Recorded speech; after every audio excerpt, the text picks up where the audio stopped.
is how you've mixed together R&B and blues and folk and pop and country. It's like in this amazing stew all together, and your voice has such a beautiful clarity and mystery and strength and softness. It's all in there together. And when I was reading your bio, you said that you described your mom and your grandma as brown sugar and cayenne pepper, and it's like that's what your voice sounds like to me. Oh, wow. Like you brought it through with you, and I'm really curious. I would love to know, given the brown sugar and the cayenne pepper, what kind of spice sonically were you listening to? Like what was playing in the house when you were growing up?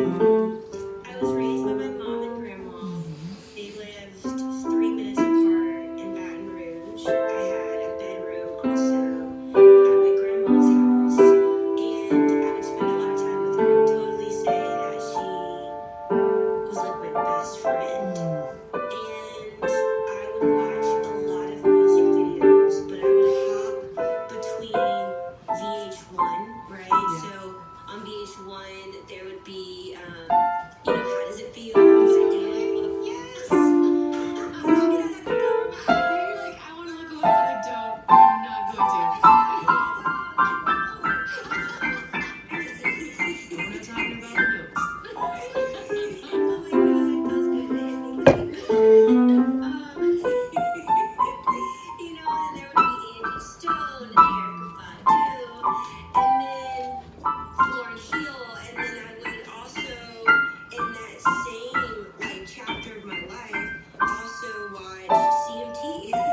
So I would sit there and I would be singing my little heart out to Brooks and Dunn, and I would be watching Reba McEntire, Faith Hill, the Dixie Chicks that are now the Chicks, and I would also hop to MTV, so I was also watching Green Day, My Chemical Romance.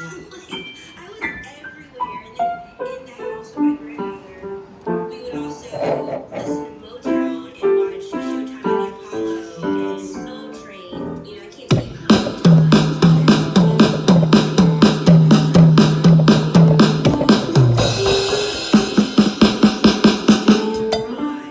And then with my grandfather, when he would pick me up before he passed, he would listen a lot to classical music. And then at school, the kids would listen to a lot of R&B.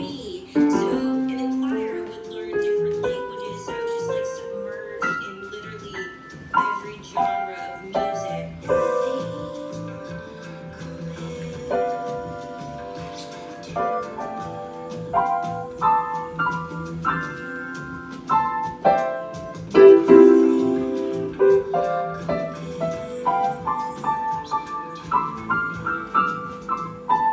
You covered Dan Auerbach, and then he heard you. Like, how does that even work? Were you like, I'm gonna tag him, I'm gonna tag Black Keys, I'm gonna tag Dan Auerbach, I'm gonna tag good music, I'm gonna tag, like, how did that happen? He find you? It's such a gnarly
along the lines was Dan Arbrock's Whisper Words. I hear words when you lie. I'm the one that tell before you die. Easy Eye Sound Studio record label is ran by